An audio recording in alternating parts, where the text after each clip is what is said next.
નમસ્કાર મિત્રો. તો આજે આપણે એક બેનના ત્યાં છે કે જેમને હેલ્થ સારું હોવા છતાં એડવાન્સમાં ન્યુટ્રીલાઇફનો ઉપયોગ કર્યો છે. તો આપણે એમના મોઢેથી જ સાંભળીશું કે શું એમને રિઝલ્ટ મળ્યું છે.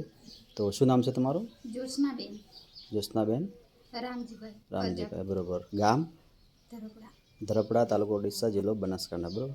તો બેન, તમે આ જે પાવડર ન્યુટ્રીલાઇફ નહોતા વાપરતા એના પહેલાં તમને શરીરમાં કેવું રહેતું હતું? શરીરમાં કમજોરી રહેતી હતી, એની આળસ આવતી હતી. એને આ પાવડર લીધો એનાથી સારું રહેશે.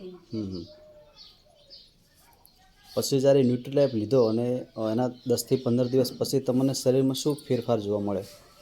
શરીરમાં આમ થોડુંક તંદુરસ્ત જેવું રહે. સારું રહેશે. ગમે તેટલું કામ કરો તો થાક નહીં લાગતો. બરાબર. પહેલાં જે થાક, કંટાળો, આળસ આવતું હતું એવું હવે નથી થતું, બરાબર.